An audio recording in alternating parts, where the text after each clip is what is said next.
Hello, viewers. I'm SB, and welcome back to Roadwarden, where I spent some time thinking, obviously there are more people here we need to talk to, more people, more tradespeople, specifically. I spent some time thinking about it since last episode, and I have to admit, I'm a little embarrassed that it took me so long, given that they never stopped talking about it, to think about the fact that maybe we should ask about the people who do the salt trade. Also, boats. Somebody's making their boats, right? And it's probably them, because there's not that many settlements actually on the coast. So let's see if those lead anywhere, and then we can figure out what we want to do about the road and everything. Is salt maker or like salt merchant maybe?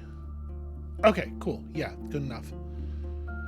The building has many entrances and windows, and each of them lets out so much steam that one could take this place for a city sauna. You address a man that's carrying a basket of firewood. I'm working, he growls. Speak with Albus. The last word is shouted through an open door to another worker. Hearing it, he looks in your direction, puts away a wooden mold, and heads outside, taking a few deep breaths of cool air. Cheers, cheers. Are you by yourself? Who do you represent?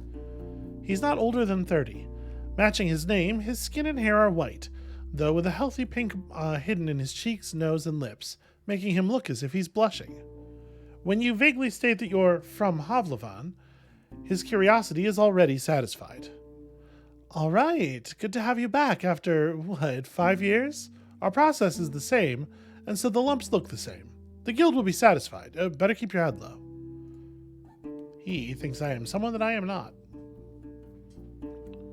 The tour takes a good couple of minutes, and while your guide seems very confident in describing the salt-making process step by step in great detail, he doesn't take into consideration that you may be completely unqualified to have a conversation about this topic.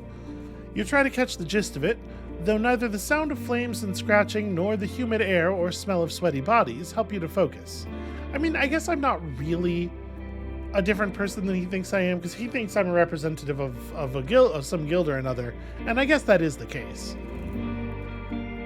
The brine is carried here from a cave pond deep beneath the village, then boiled in large open pans made of coarse ceramic, heated by stoves.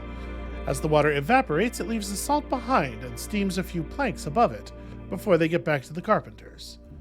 The salt is carried onto a drying surface, then lumped into white bricks with the use of wooden molds.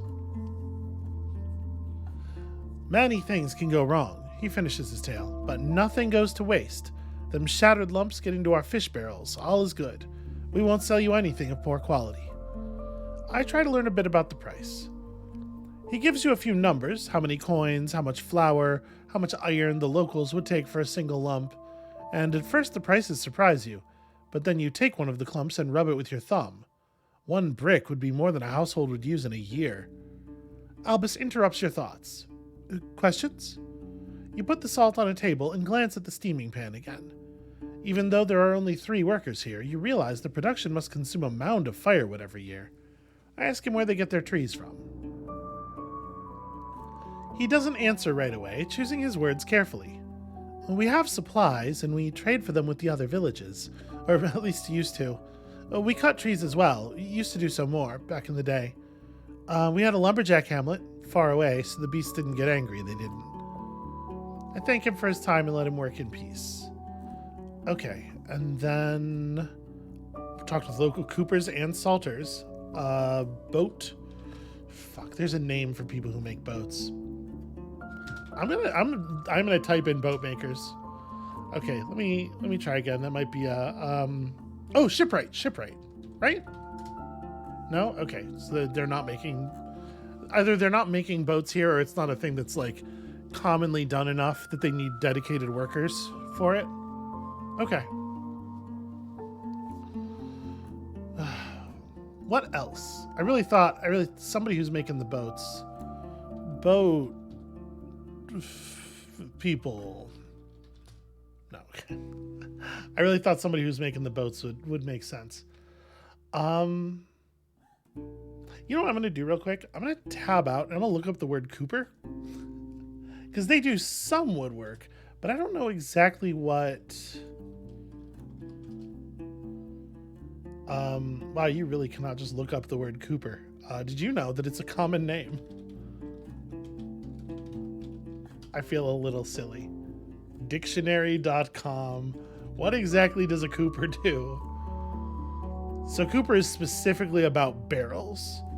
So other wood tasks then, because somebody's got to make like the buildings, right? What would you call that? Not an architect, but just like a I mean, if I type builder's not going to work, right? Yeah, no, I know. The digger is responsible for a lot of the larger scale, less common building tasks. We talked to her already. Shit.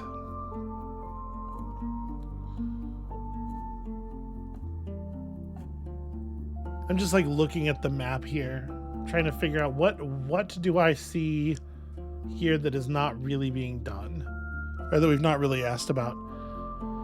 Because we tried talking to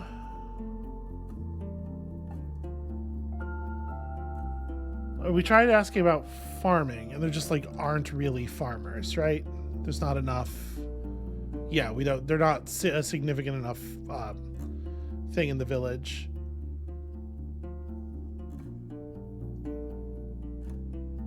Who takes care of these trees?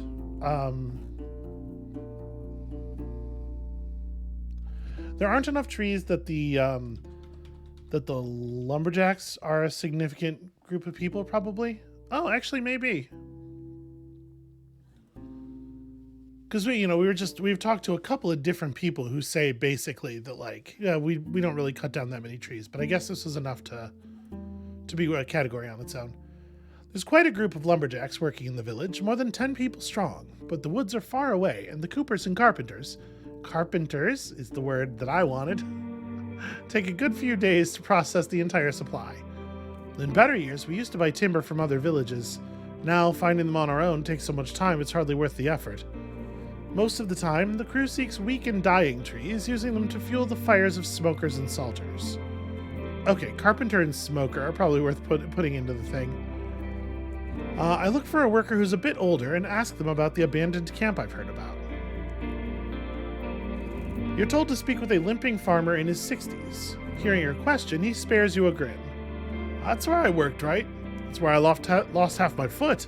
He laughs briefly and hits his left boot with a hoe, but since it's closed, it doesn't reveal any wounds. We spent a few springs and summers there, we did, many years ago. But once the cats moved in during winter, we had to quit. It was a cute spot, with carpets of flowers, and so many frogs. When you ask him for some directions, he smiles at the clouds. We used to go from here to the crossroads, where Foggy now has her tavern, then farther south to the watchtower, then west through the shortcut. That's where you'll find the cairn, in the heart of the woods, and a path north from there to the camp. Oh, that's interesting. Thank you. Smokers... Hell yeah, okay. While fish are being smoked at any fireplace you find, the dedicated smokehouse is at the edge of the village close to the saltery, but far enough to save the locals from some of its smell. You exchange a few words with the workers, learning that salting takes place mainly during the nighttime, after the fresh fish arrive, and the smoking occurs all day long, above torched shavings, without much supervision. Smoked fish stay fresh for longer than you'd think, unless you take them outside. Then the rotting starts after merely a few days, so we only sell them to the closer villages. Salted fish last for seasons, but you have to rinse them rightly in a stream or they'll burn your mouth with all them salt. With all them salt. As you observe the workers, most of whom seem either old, tiny, or hindered by past wounds, you notice how stiff their fingers seem to be, covered with cuts, making you wonder how much salt gets into even the slightest of scratches. Yeah, that's bad news. Yet they talk with ease, spending most of their hours gathered in the square, chatting face to face without care, saying not a word about the smell and sight of the scaled, gutted, and boned creatures that surround them.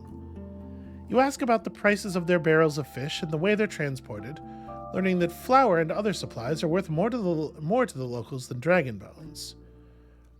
After a few minutes, you exchange goodbyes, trying to memorize the details useful for the city guild. I know there's not like a super easy way to do this. I should be collecting all this information like in writing, right? While there are always fresh fish available in Hovlevan, having a secure supply of preserved meat would be worth many coins during stormy or frozen days. And then we're gonna look for, is Carpenter's just gonna redirect me to Iona? The carpenters work without haste, shaping precious beams and planks carefully, yet confidently. The smell of raw fish from the saltery gets a bit too intense. So yeah, there's lots of hinting going on.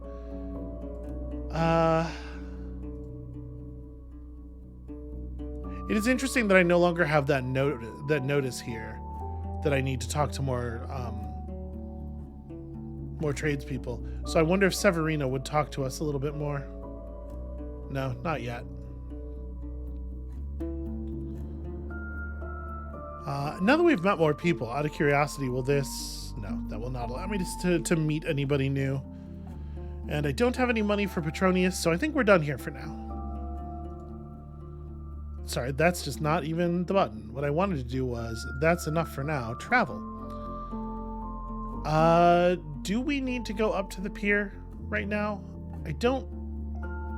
Oh, well, I should talk to Photios. I should talk to Photios and tell him that if his daughter eats a spirit rock, it's probably going to kill her.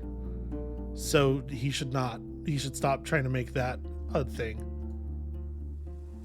I would love for his daughter to survive, that's all. Let's approach the pier. Head to the fishers. Hey, does Cassia work with y'all often? Photios' eyes narrow. I used to. Now I don't. Such are the things. She's an annoying lass, but that's about it. Okay. Well, about that spirit rock. Let's discuss this one more time here. So Thyrsis told me his village is weak in Numa. If there would be a way to prevent spelllessness, his people would do everything to find it. Ailey says you need to forget the tales about being soulless. Okay, maybe this one might be convincing to him. Ailey, the voice of the monastery, says that you need to forget the tales about being soulless. Not casting spells doesn't make someone a lesser human. Wright's tablets are clear on that. How does he suddenly scowls at you. Fine. If the monks say the Wright says so, I'll believe it. But wouldn't you try to heal a cut arm or a broken back? Even if her soul is, well, in her, it's going to struggle. I don't know that he's going to be convinced by the old druid being like, the spirits shaped your daughter's soul this way.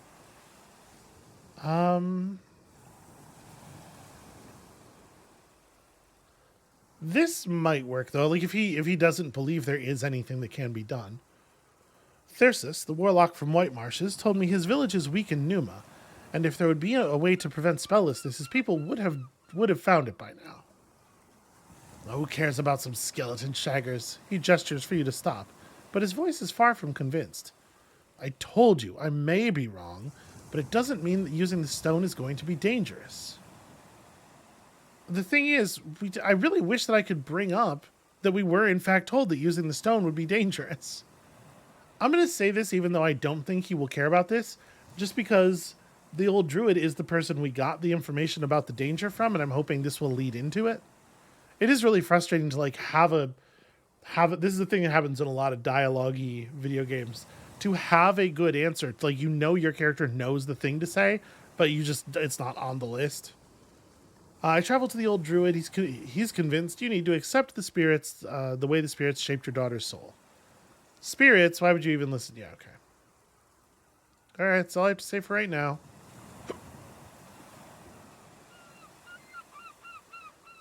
So,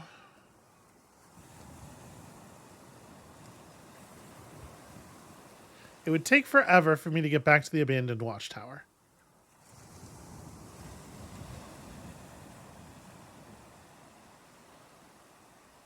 We could just barely reach the ruins. So a thing we could do, we could swing by the gate, we could talk to Quintus, tell him that they'll have him at the Pelt if he wants to go, and then just stop in Howler's Dell for the night.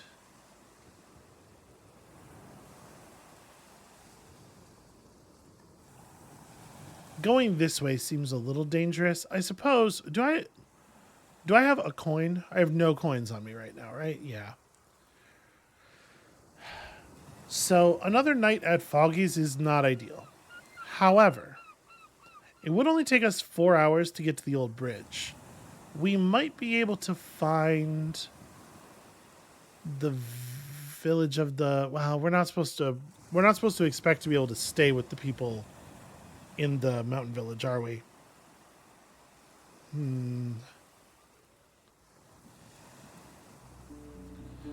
I'll tell you, I'm really frustrated by the fact that we can't figure out a way to, Oh, this is a little different. The workers are now resting, preparing themselves for the arrival of the fishers, while the younger locals still have to move more wares and tools between the buildings. Wherever there's a table or bench, there are people feasting on roasted fish and fresh fruits, and the smell of herbs burns your nostrils. The youngsters are focused on their play, overseen by the elders, but even they seem to have little energy left. The laziness covers everyone like a fresh blanket. Some of the locals slow down to observe you, and when you meet their eyes, you find a few smiles.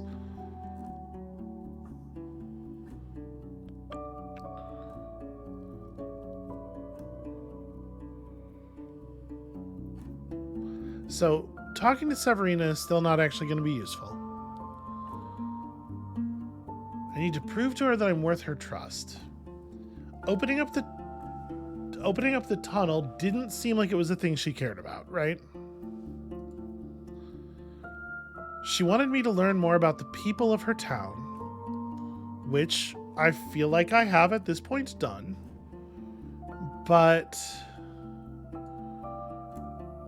I don't know. I don't feel like we've picked up any other things to do. I'm looking for someone. The fruit pickers. Somebody's gathering the fruit. I don't know. It's frustrating. I'd really like for that watchtower to be available to me, because it would make a whole different style of navigation available. All right, I think I am gonna... Let's stop by the old forest garden. This is a place where there were plants growing, right? And they just weren't quite ready for harvest. I could spend half an hour foraging. I absolutely can afford to do that. Most of what you find are large apples, not as sour as the wild ones, some wild strawberries, and a few clumps of sorrel. Picking them takes little effort. The short meadow hides nothing more dangerous than rats, rabbits, mice, and grasshoppers. And with the help of your mount, you can reach the higher branches. Okay, cool. And then... Yeah, we should have plenty of time still to hit the gate, talk to Quintus, and then go and end the night in Howler's Gale if we want or something. While the larger birds are singing from the trees, the sparrows are searching for berries and insects among the shrubs. Quintus is sitting on the ground, leaning against the wall with closed eyes, which he opens after you get closer. He greets you with a nod and adjusts his jacket. Hey, have you ever met Erastos? Nah, I remember him trading with my neighbors once or twice, but I never spoke with him. Bit of a wimp. Unfortunately, I think Vashal's died somewhere at the heart of the woods. Shit, he starts, but then nods with acceptance. Too bad. I'd rather have more strong hunters around. Yeah, about your duty. Ieson, is that his name? Did we know his name? I don't feel like I did. We'll allow you to stay at his inn. He'll even pay you after you help the hunters on one of the more vicious trips. He crosses his arms, still hesitant. Won't be more risky than this place, and I'd finally have time to rest a bit. But what before that? Am I to live on oats and water in rags? Okay, man, if you're really this desperate for coins, maybe I could spare you a few, enough for you to get comfortable at the inn? 13, Jesus Christ. Alright, I'll come back to... What? How does everybody in this world make so much goddamn money? So I probably don't have time to go to the monastery and then from there back to Howler's Dell. I'm just thinking, like,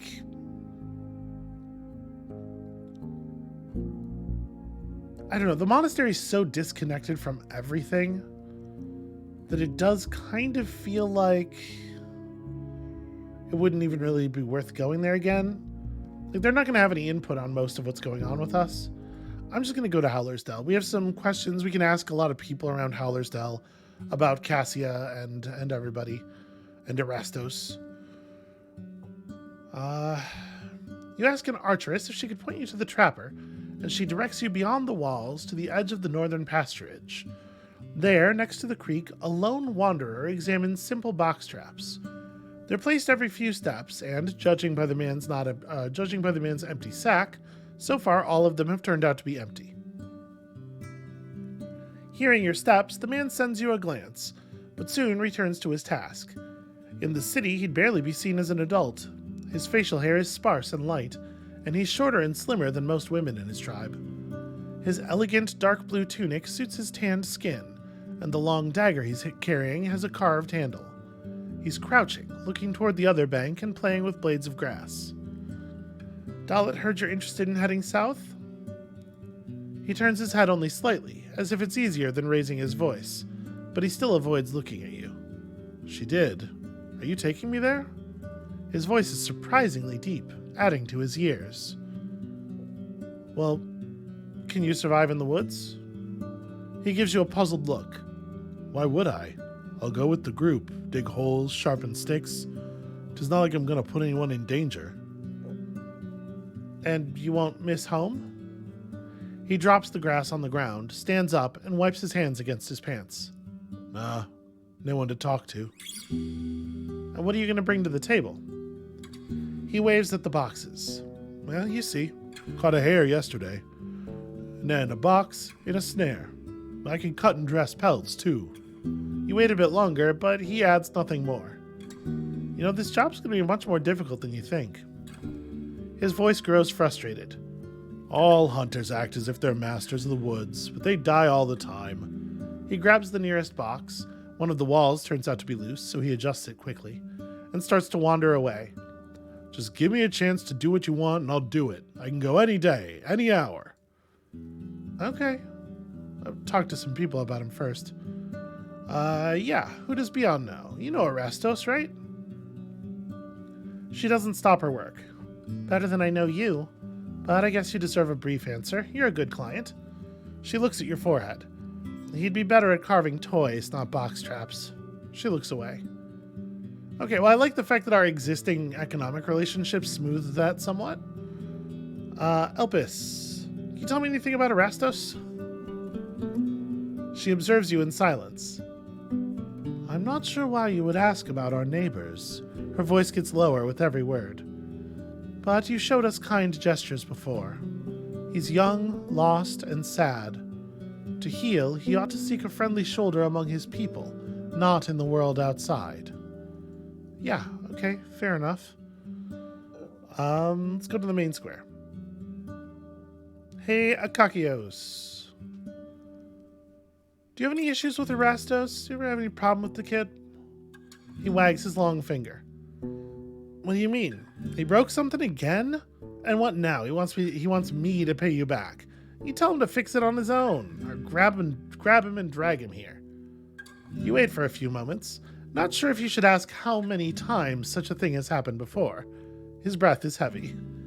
No, we're good. We're good for right now, actually. Eric's. Have you had a chance to talk with Erastos lately? His eyes get gentle. Oh, poor kid. Is he in trouble again?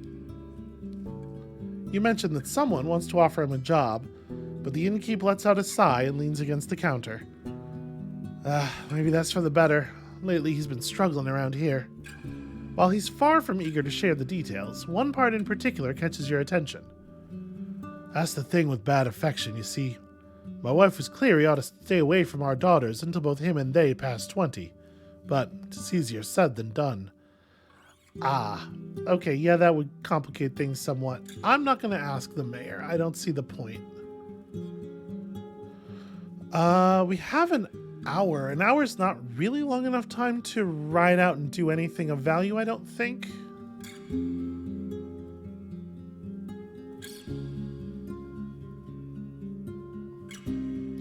Yeah, it feels like a bit of a waste.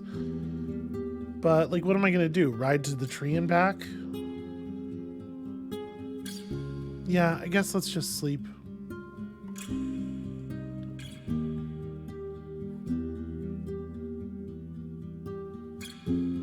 Was there any information that I was to give to Theus? You know what? Did you track her down? Hey, what do you think about the scavenger who was here before?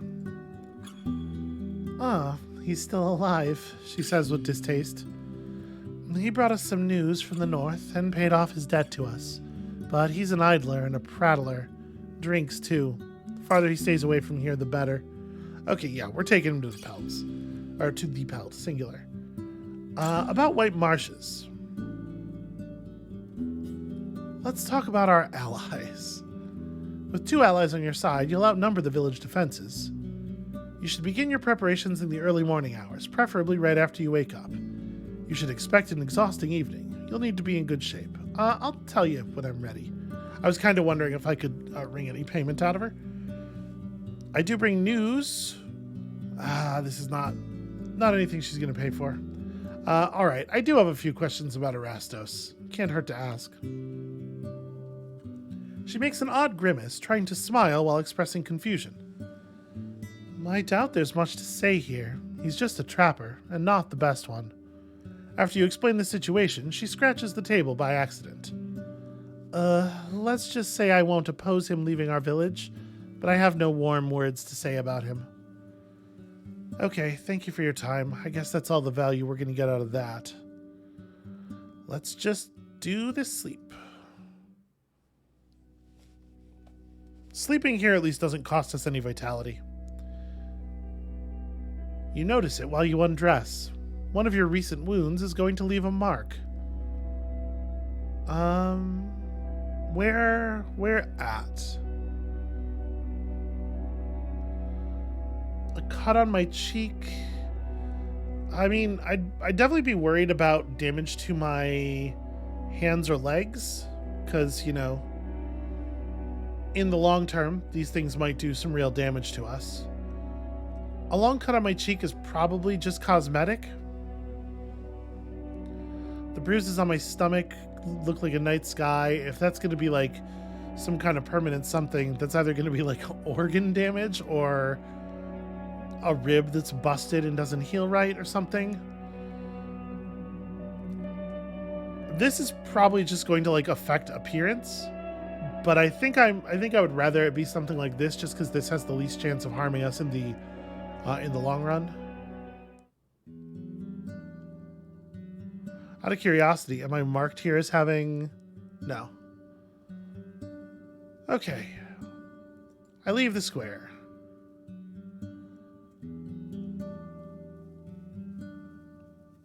Wait, am I not allowed... Isn't there an option somewhere? Maybe not. Maybe I'm misremembering. I thought that here I could get a single point of appearance by washing in the river.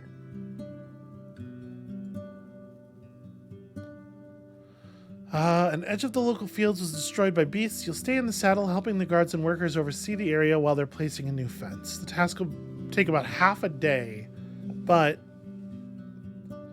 that's a lot of money.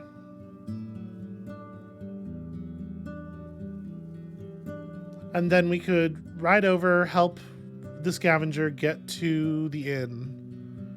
I don't know that I have another way of making money today. The scavenger is going to pay us, but he has to sell the iron first. He said it would probably be a little while. So maybe we should do this and then come back here and have the good expensive night's sleep, which will let us repair a lot of our stuff. Or actually, if we work for 2 dragon bones and we just use that to get our stuff repaired, I could have my Gambison totally fixed up for 2 dragon bones at the Pelts. Or at the Pelt. Yeah, let's do it. Okay. My appearance is already fucked, so let's travel. How much food do I have on me?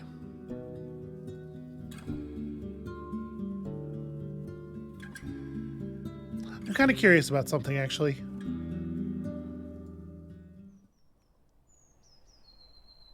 We'll stop here real quick. I approach the altar. I make an offering. Can I say specifically the fruit? You place any type of food you can find in your sacks or on the nearby plants. None of them seem to make any difference. Okay, that's fine. Alright, so we stop in the ruins. I know I said yesterday, things occurred. Return to the scavenger's camp. Alright, time to head for the Pelt. The entrance to the scavenger's hideout is open. You see scraps of metal organized in piles, while the old furniture has been dismantled into loose planks and pushed into corners. Hey, Roadster. The man looks tired, and his beard is sticky, but he smiles at you. If you're ready, I'll start packing the tent. If you don't want to wait, start putting the iron on your mount. It'll be quicker. Just say the word and we can leave. Yeah, it's time to head for the Pelt. The scavenger keeps asking you to watch out for beasts and wraps the sharper scraps of iron in his cape. Folding the tent and putting it on your horse takes a while, and neither of you can sit down on the large piles of sacks and bundles. There's a long walk ahead of you, but for aggro it won't be much burden. Once you clear the room, you walk away. At first you hear only the birds and horseshoes. Then the man starts to whisper. Faster, eh? The apes are looking at us. You don't see any proof of that. Listen, nothing we can do about it. Let's just keep moving.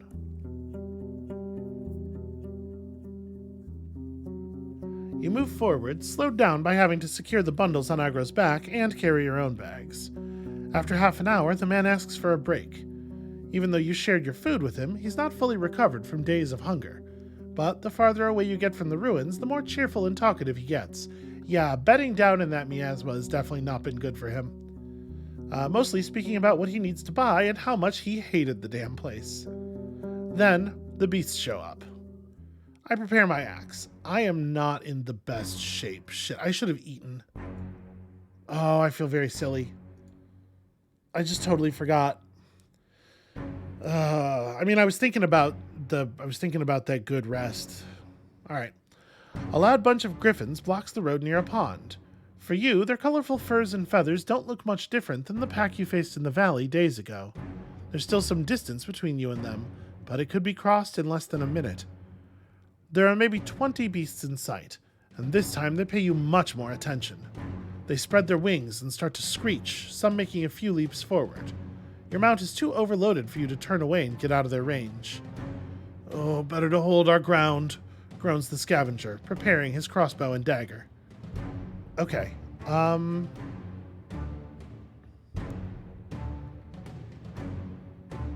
in the past, this has worked out really well for us. Just kill something, and the others back off. Let's focus on killing one as quickly as we can. Maybe the others will flee. He nods and moves in front of your mount, then raises his loaded weapon, aiming at the closest creature. Ready. I really don't want to throw my axe.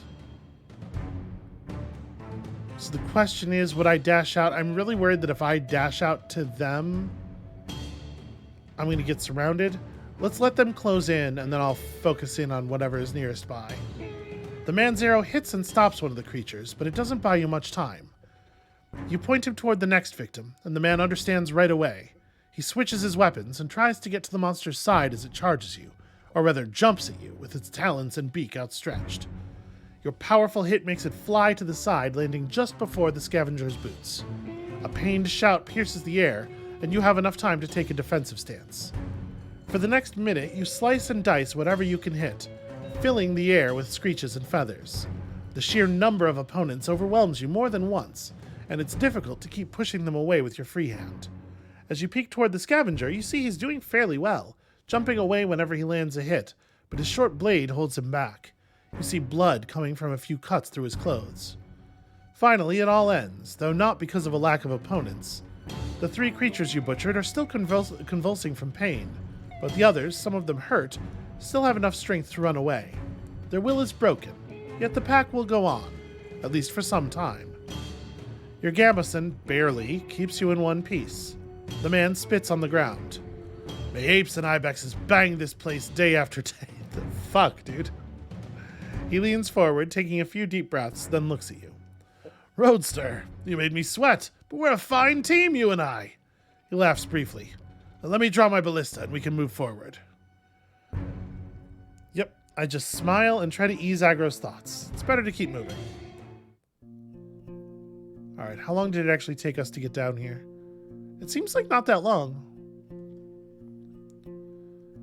The man's sleeve and stomach are soaked with blood, but he tells you to ignore it. Once you get close to Pelt, he whistles enthusiastically. Oh, you aren't kidding, what a fortress! The guards open the gate and take care of the scavenger's bundles, which Aggro welcomes with a nicker. The man introduces himself quickly and asks to be brought some water from the well. Thank you, Roadster. I need to ask the innkeep if he has any soap. I'm not going to chop off my damn arm. He clicks with his tongue. But like I told you, if you want coins, you have to come back tomorrow when my pouch gets heavier. But I can, and would prefer to, give you the potion that repels the ape men instead. It's useful, not as much as in the south as it is here in the woods. Okay, hold on. Where is my set of recipes? Somewhere around here I have... Okay, we definitely don't have an appearance modifier from our scar or anything. We have a list of all the things we can make. Can I only see it when I'm actually at a table? I wonder if maybe...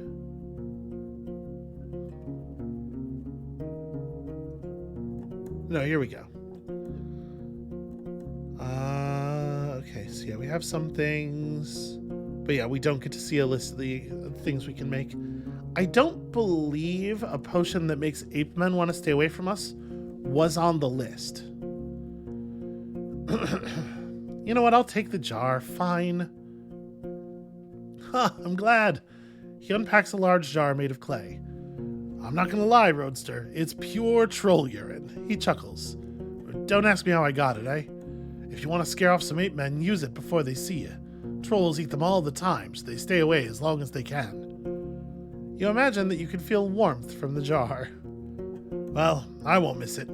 I'll be here for at least a couple of days. You'll find me around if you need me. After all my recent camping, I'm going to spend a few hours kissing this nice strong wall. I pack the jar and make absolutely sure it is closed really tightly. You got troll urine. Cool, great, sick. Hey, about the goblins? No, okay. That's fine. We're going to deal with the goblins in a different way. With urine. I'm assuming I'm not allowed to gamble if I don't have any... if I don't have any coins. All 10 rounds, gonna take half an hour. 4 players, each one bets a coin. Okay, that's kind of what I figured. How about some axe throwing? 4 players, each one bets a coin. Yeah, okay. I don't necessarily think I'd be any better at axe throwing than they are. And coins seems like, dice seems like it's probably just hard random. So I don't love either of these as ways to use my dice.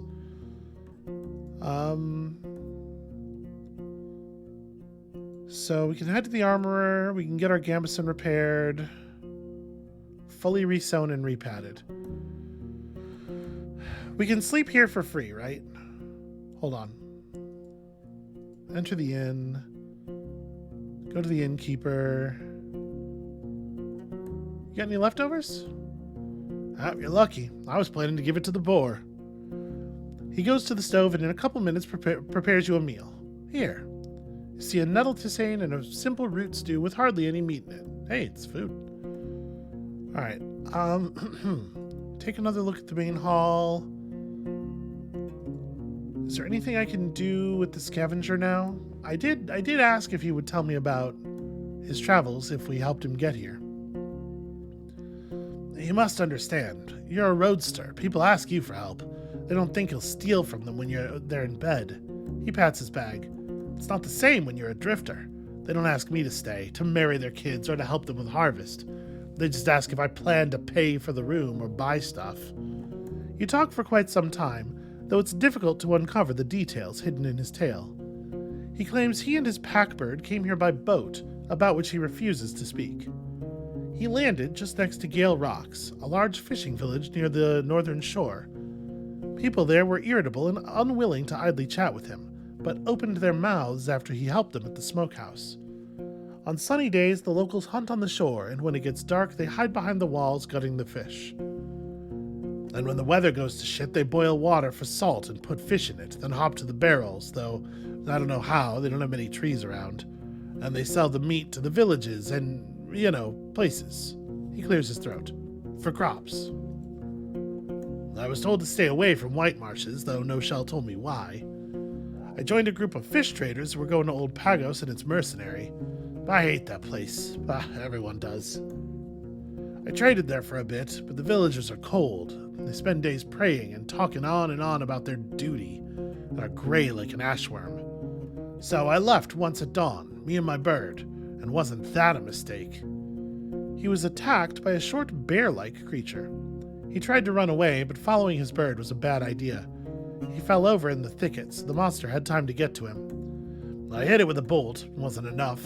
I kicked it so it bites my legs, tears my flesh away. I almost dozed off from pain, but can you believe it? The lazy bird came back and charged at it with its beak. His dagger was enough to get through the surprised animal's belly, and it ran away. How did you survive with such deep wounds? The bird was patient, let me lean on it. My ballista scared Griffs away, we got to Howler's Dell. That's where I found the elders. They agreed to heal me, but only for coin, and told me it's an exception. After a few questions, you're sure that by the elders he means the local druids, held by the villagers in great esteem. They didn't want to talk with me a whole lot, said I'm impudent. His tone is filled with mockery. You hear that? I spent time with Theus, at least she wasn't so boring. You ask him about her, and he's more than happy to answer. She's the mayor, so to speak. Once you get there, she'll make sure to see you. You'll know it's her. She's short, and her blonde hair is straight and long. She wears dresses and rouges her cheeks like a merchant. He points at the scar on his own face, which doesn't help your imagination. She's not scary at all. At least as long as you don't ask about her wealth. Tell her a joke or two, drink some mead, play dice. Her laugh is something else. Okay, so why did you leave Howler's Dell alone? It's my trade.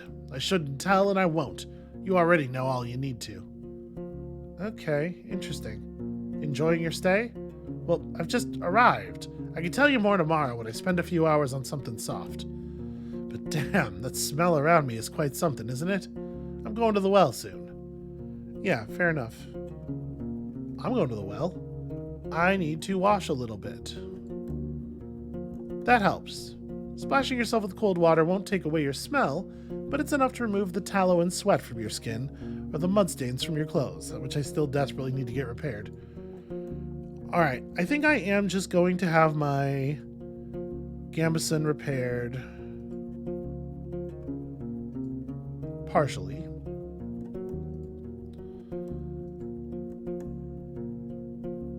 So it'd be an hour 15 to the Dolmen. We can try to ride further out. Yeah, let's try it. Let's see if we can make it further. There's also Tulia's camp. Do we have any quests from Tulia? Did Tulia want us to do anything in particular?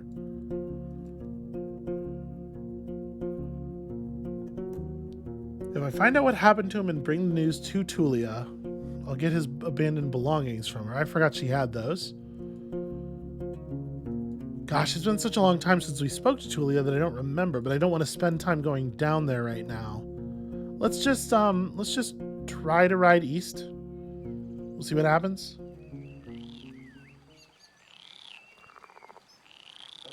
A round pine tree blocks the road. For a wayfarer, walking over the thin branches at the top is not much of an issue. Even Agro, led on a rope, could walk around the stump, but a large wagon wouldn't be able to move onward in one piece, at least not without detaching the mules, unpacking all the wares, and moving everything by hand. Cutting a tree into pieces would take hours, even with the proper tools, and you can't hope to move it with just the muscles that you and your mount have to offer. I wonder if this is a safe place to fish. I'll spend some time setting up a fish trap at the bank. You place the basket on the ground, then grab a bowl and start digging, looking for a few larger worms. You bait the stick. Okay, yep. Consider washing myself in the river? Yep, okay. Not going to get any cleaner than this here. So we had 2:15. That is enough time to get back. We may as well stop. If we're going to... We can stop at Tulia's camp on the way back. But that has opened the road, at least. And now it's easy enough to get to the secluded residence from the Pelt pretty early in the morning, which we will absolutely do. Let's take a moment to look around, I suppose. What's up with this wagon? Got to keep an eye on... Make sure we're not burning time here. The planks are still firm, and there's no mustiness in the air, but the vehicle needs just a push to fall to pieces, like a child's toy with nothing to keep the parts together. There are ways to construct a wagon with just wood, leather, and fiber, but you find the marks of hinges, braces, nails, and clamps, which are now all gone. The wheels are missing their steel rims. You find only one linen bag, empty and moist. You can't estimate how deep the tracks are. The ground was hard, so the cart's weight wasn't a significant factor. The stump. Does this tree look like it was cut, maybe? You don't find any marks of a paw or a maw or paws. The top is hip-high and unnaturally smooth. You could comfortably sit down on it. So yeah, this was not random nature. That seems obvious enough. The surrounding area seems like a bit of a shortcut, but you walk deeper into the wilderness, searching through the shrubs and trees. You don't find any side paths, nor remains of a camp or a hamlet.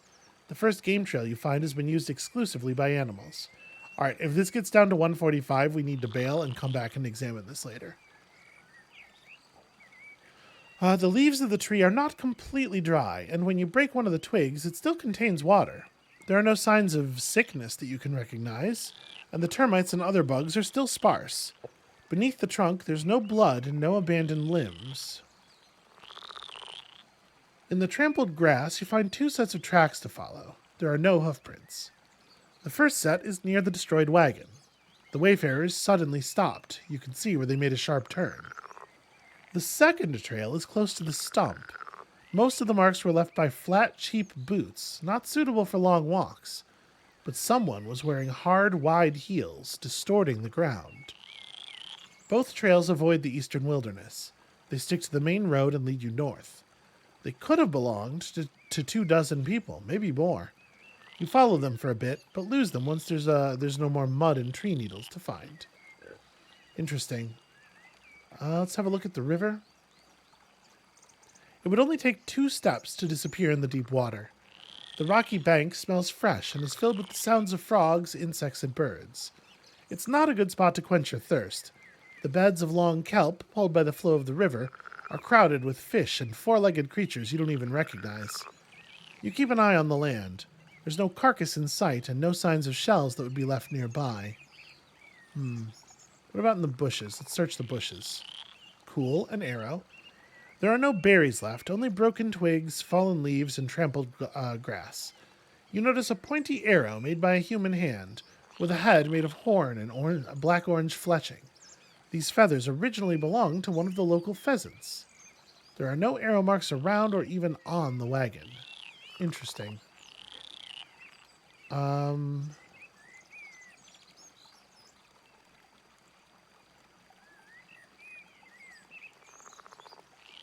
Wait, I want to just stop doing this. How do I stop investigating this? Do I have to just say I think I know what happened? Because I don't really feel like I know what happened, but I do want to leave. And I'm a little worried that if I look at even one more thing, it could potentially drop us to not having the time necessary to make it back to the Pelt. So I guess I think I know what happened here. Actually, I have second thoughts. But yeah, it's still not letting me leave. Okay. I mean, it definitely isn't dying from an illness. It certainly wasn't broken at all. It was cut down to set up an ambush. Why was the wagon abandoned? Well, the iron's all been scavenged off of it now, but I'm sure it was in good shape initially. There's no signs of any violence. I think the owners had no time to move it and they just left it. What was originally transported on the wagon? I have no fucking clue. It's impossible to tell. What happened to the owners? Well, they were taken north. Yeah, I would like to stop talking about it because I need to fucking leave. Okay, I can do second thoughts on the investigation later. What a strangely constructed situation here. Well, you can't be sure of what really happened here. You don't think there's much left for you to find. Let's hope you haven't missed anything. I guess. I mean, I don't know what difference it would make. Actually, do I think... I'm just going to head straight back to the Pelt. I'm not 100% confident that this would still be 15 minutes. The fact that you have to ride south to get to the camp might add just a little time. Let's just go back to the Pelt now. We'll sleep, and we'll figure everything else out in the morning. The lights are promising a refuge. The guards have bows and spears in their hands, and some rush to the gate only to close it again right after you ride inside. Bored with life, Roadwarden? One of them grumbles. Hadn't you noticed it's almost dark? No, listen, I know. I get off my horse and enter the inn. So if I want to sleep here... Okay.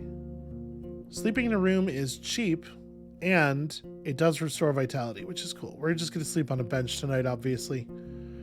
Your blanket won't be much of a bed. The staff will keep opening the nearby door, walking around, or talking with one another. Sleeping here will be rather uncomfortable, but I think it's fine. The rains once again hit the ground, interrupting your sleep. Shit, another day of muddy roads. You hear a thunderous roar. You rise to your feet and rub the sleep from your eyes. The doors are opening. People are shouting orders and words of warning. As you open the window, you see what's behind the commotion. Something is on the other side of the wall, trying to get through, and the guards are fighting it off with their torches, spears, and crossbows. Thanks to their light, you see the large, furry paws placed on top of the wall walk. As far as you can tell, the beast is but a single leap away from getting inside. I should definitely rush out there and help. You look for your gambeson and blade, still a bit foggy in your thoughts, and once you find them, you struggle to get inside the jacket. As your habits kick in, you see the innkeeper right in front of you holding a candle. You're a guest. Stay here, he says without a shadow of hesitation. My team has no time to worry about outsiders. Just after his words, you hear cheerful laughter from the wall. Judging by the way they point their fingers and lower their weapons, the beast is fleeing. Well, I shouldn't expect people will need my help all the time.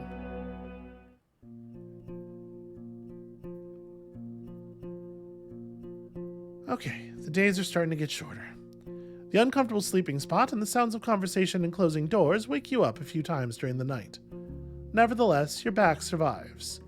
The morning air here is stuffy, and the innkeeper is already starting a fire in the stove.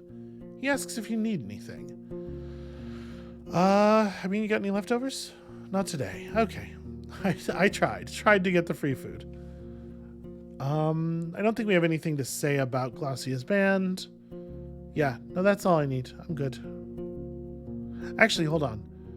Enter the inn, approach the scavenger. Okay, no new options. I was just wondering if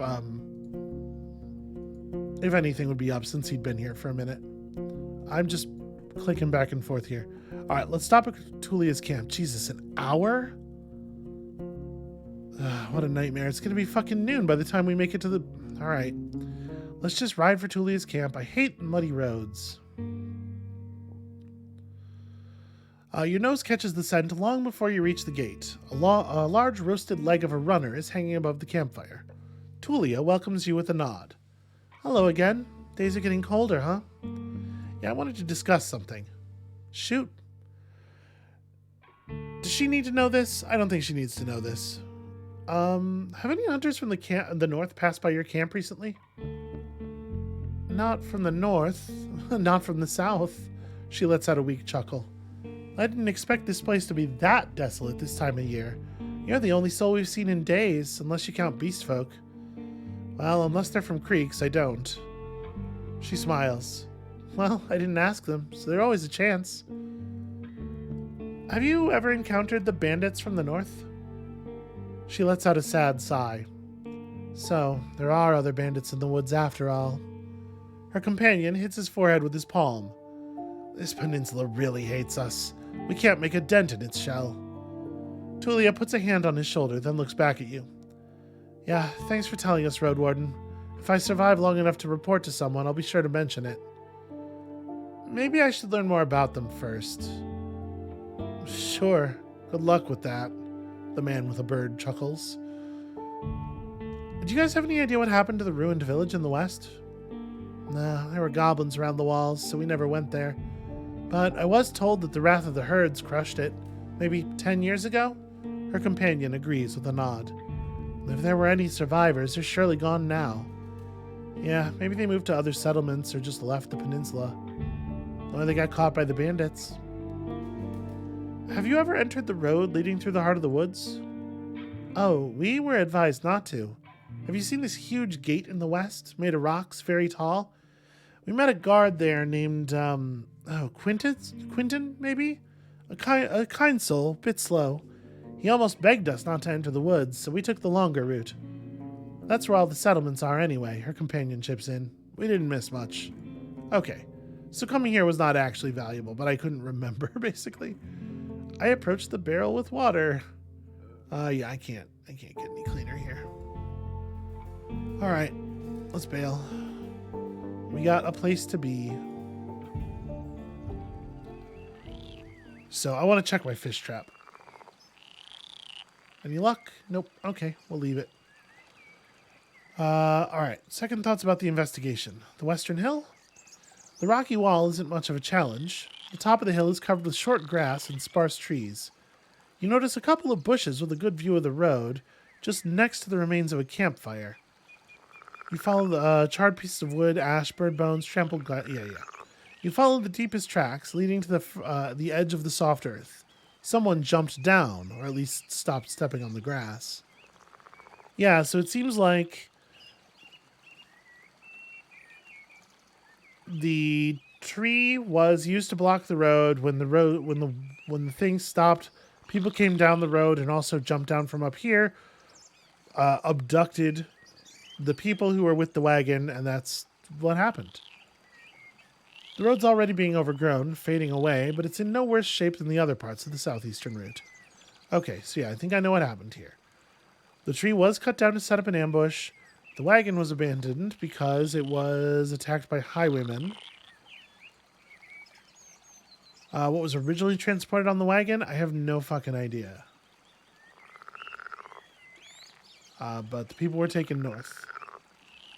Are we sure this is likely what happened? Yeah, maybe. Hold on. Let me look at the wagon again. Planks are firm. There was a linen bag.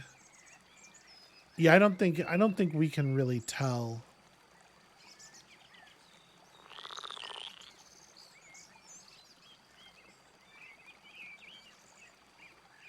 Yeah, it could be anything. It's impossible to tell.